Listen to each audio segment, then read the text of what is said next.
Hello. ഇന്ന് എനിക്കും എന്റെ ഹസ്ബൻഡിന് 8ന്റെ പണി കിട്ടിയ ഒരു ദിവസം കേട്ടോ. പുള്ളി ലീവിന് നാട്ടിൽ വന്ന് പിറ്റേ ദിവസം തന്നെ ഔട്ടിംഗ് പോകുന്നവന് പൊക്കിക്കൊണ്ട് വന്നതാണ്. വീഡിയോയുടെ സ്റ്റാർട്ടിങ് കണ്ടില്ലായിരുന്നു എന്റെ ഹെയറിന്റെ അവസ്ഥ. അപ്പൊ റൂട്ട് ഫുൾ ഇങ്ങനെ കേൾസ് വന്ന് തുടങ്ങിയിട്ടുണ്ടായിരുന്നു. അതുകൊണ്ട് റൂട്ട് മാത്രം സ്ട്രെയിറ്റ് ചെയ്യാൻ വേണ്ടിട്ട് ഫെയർ സലൂണിലേക്ക് എത്തിയതാണ്. ദേ പോയി ദാ വരാം എന്ന് പറഞ്ഞ് ഇറങ്ങിയതായിരുന്നേ ഞങ്ങള്. പക്ഷെ ഇവിടെ വന്നപ്പോ കണ്ട കാഴ്ച കണ്ട് ഞെട്ടിപ്പോയി. ഇരിക്കാൻ പോലും സ്ഥലമില്ലാത്ത അത്രയും തിരക്കായിരുന്നു. സെക്കൻഡ് സാറ്റർഡേ ആണെന്നുള്ള കാര്യം ഞങ്ങൾ മറന്നുപോയി. എങ്ങനെയൊക്കെയോ കഷ്ടിച്ചകത്ത് കയറി. 11:30 ഉള്ളിലേക്ക് കയറിയത്. അങ്ങനെ ഫസ്റ്റ് വാഷ് കഴിഞ്ഞു. ഹെയർ ഡ്രൈ ചെയ്തില്ല, അതിന് മുന്നേ തന്നെ ഒരു ക്രീം അപ്ലൈ ചെയ്തു.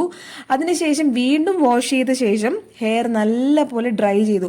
ഇപ്പൊ ഞാൻ ആ ചേട്ടനോട് ചോദിക്കുകയാണ് ഇതോടെ കഴിഞ്ഞു വന്നു. പക്ഷെ ഇല്ല, വീണ്ടും ഒരു ക്രീം അപ്ലൈ ചെയ്ത് തന്നു. എന്നിട്ട് ഹീറ്റിങ്ങും കഴിഞ്ഞ് പിന്നെ ഒരു 1.5 മണിക്കൂറത്തെ വെയിറ്റിംഗ് ആയിരുന്നു കേട്ടോ. പിന്നെ വാഷിങ്ങും ഡ്രൈയിങ്ങും ഹെയർ കട്ടിങ്ങും ഒക്കെ കഴിഞ്ഞ് ഇറങ്ങിയപ്പോഴത്തേക്കും 7:30 ആയി കേട്ടോ. ഞങ്ങൾ എന്തൊക്കെ പ്ലാനോടുകൂടെ വന്നേന്നറിയോ. പാവം എന്നേലും കഷ്ടപ്പെട്ടത് എൻ്റെ ഹസ്ബൻഡാട്ടോ. പുറത്തിരുന്ന് ആകെ അങ്ങ് മുഷിഞ്ഞു. ഇത് പിറ്റേ ദിവസം പ്രോട്ടീൻ വാഷ് ചെയ്യാൻ വേണ്ടി വന്നതാണ്. ഈ ഒരു സെഗ്മെന്റ് എനിക്ക് ഭയങ്കര ഇഷ്ടമാണ്. പ്രോട്ടീൻ വാഷും സ്പായും ഒക്കെ എനിക്ക് ഭയങ്കര ഇഷ്ടപ്പെട്ട കാര്യങ്ങളാണ്. ഇതിനുള്ളിലേക്ക് കയറുമ്പോൾ തന്നെ ഒരു പ്രത്യേക വൈബാണ്. ഇങ്ങനെ ഒരു ബാക്ക്ഗ്രൗണ്ടിൽ മൈൽഡ് ആയിട്ടുള്ള മ്യൂസിക്കും പ്ലേ ചെയ്ത് ഫുൾ ബോഡി മസാജും ഹെഡ് മസാജും ഏകദേശം 1.5 മണിക്കൂറോളം അടിപൊളി സർവീസ് ആട്ടോ. വർത്ത് ഫോർ മണിയാണ്. ഇതാണ് എൻ്റെ ഫൈനൽ ലുക്ക്. അപ്പൊ ഇത്രയേ ഉള്ളൂ ഇന്നത്തെ വീഡിയോ. ടാറ്റാ.